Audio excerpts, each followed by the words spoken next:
اور اگر وہ تم میں سے نکلتے تو سوائے فساد کے اور کچھ نہ بڑھاتے، اور تم میں فساد ڈلوانے کی غرض سے دوڑے دوڑے پھرتے، اور تم میں ان کے جاسوس بھی ہیں، اور اللہ ظالموں کو خوب جانتا ہے۔ اس آیت میں میرا رب نے ایک بڑی خاص بات ہمیں سمجھائی ہے۔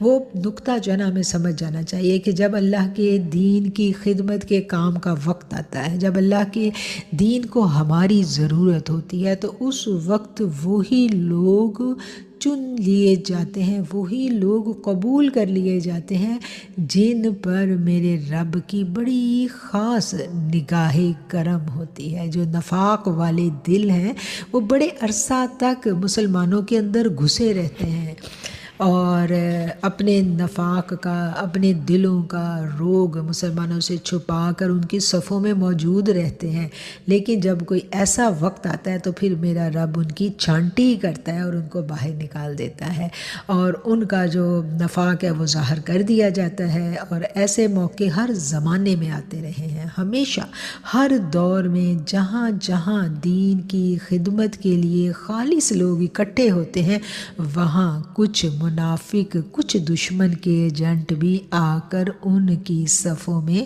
گھس جاتے ہیں۔ اور ان کا کیا رویہ ہوتا ہے، ان کی کیا پہچان ہوتی ہے، قرآن کریم کو ہم جب پڑھتے ہیں تو یہ پہچان ہمیں واضح سے واضح ہوتی چلی جاتی ہے۔ اور یہاں پر اللہ تعالیٰ کیا فرما رہے ہیں اس آیت میں کہ اگر وہ لوگ تمہارے ساتھ اس لشکر میں نکل جاتے تو نکلنے کے باوجود بھی وہ تمہارے اندر داخل ہو کے تمہیں نقصان ہی پہنچانے کی کوشش کرتے رہتے، تو اس لیے اللہ تعالیٰ نے یہی بہتر جانا کہ ان کو شامل ہونے کی توفیق ہی نہ ملے۔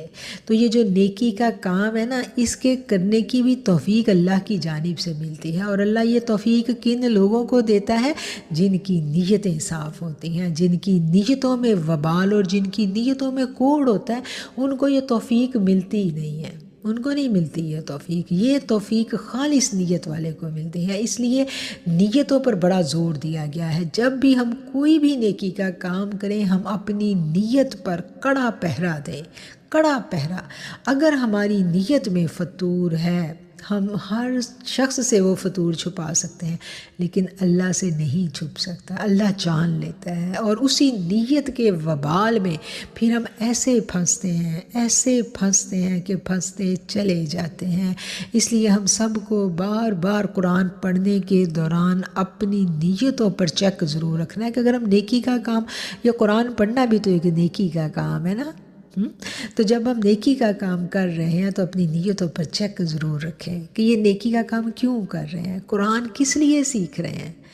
اللہ کے قرب کو پانے کے لیے، اپنے باطن کی اصلاح کے لیے، نہ کہ اپنا چرچا کرنے کے لیے یا کوئی منصب اور عہدہ حاصل کرنے کے لیے یا کسی ایڈورٹائزمنٹ کے لیے، کسی مشہوری کے لیے۔ نو، نیور، کچھ بھی نہیں ملے گا۔ دنیا مل جائے گی لیکن رب نہیں ملتا۔ رب اسی کو ملتا ہے جس کی نیت میں اخلاص موجود ہوتا ہے، اس لیے ہمیں اپنی نیتوں کو بے حد خالص رکھنا ہے۔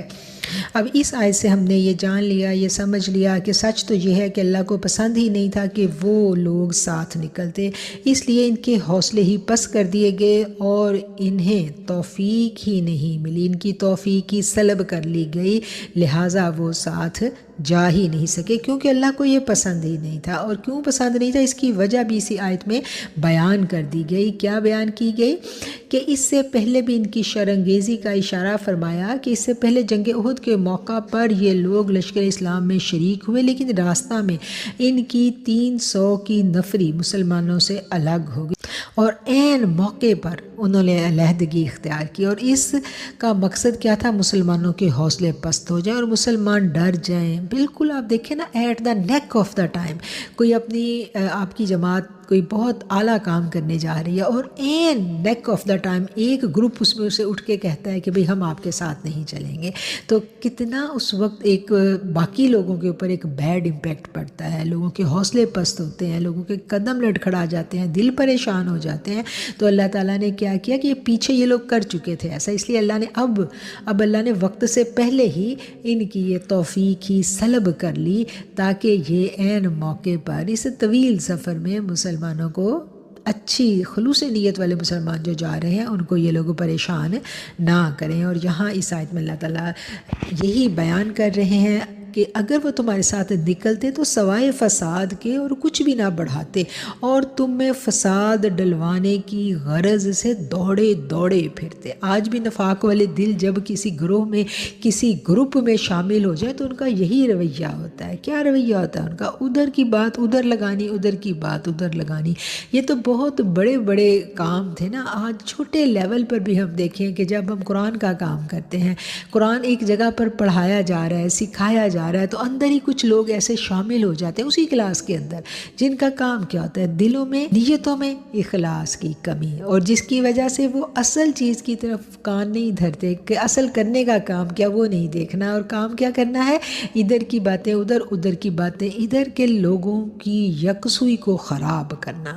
تو چغلی، غیبت یہ کبھی ہی جرم ہے، اور بدگمانیاں پھیلانا یہ بھی گناہ کا کام ہے۔ تو اس طرح کے عوامل جو ہیں یہ مسلمانوں کی اجتماعیت کو نقصان دیتے ہیں، اسلام کی بڑھوتی کے لیے یہ عوامل جو ہیں یہ نقصان دہ ہیں۔ اللہ نے کہا نا کہ فرقہ بندی اور یہ چیزیں جو ہیں اسلام کی جڑ کو مونڈ دیتی ہیں، تو یہ رویہ ایک اچھے مسلمان کا رویہ نہیں ہے۔ آپ دین کے لیے تعلق قائم کیا ہے تو اپنی نیتوں کو خالص رکھیں، پازیٹیو رکھیں، اور پھر آپ اپنے تمام ساتھیوں کے لیے ایک اچھا جذبہ رکھ کے دین سیکھیں، تو آپ دیکھیں کہ کیسے آپ کی زندگی میں بہاریں اترتی ہیں۔ بہار اسی وقت اترتی ہے جب آپ کی نیت خالص ہوتی ہے۔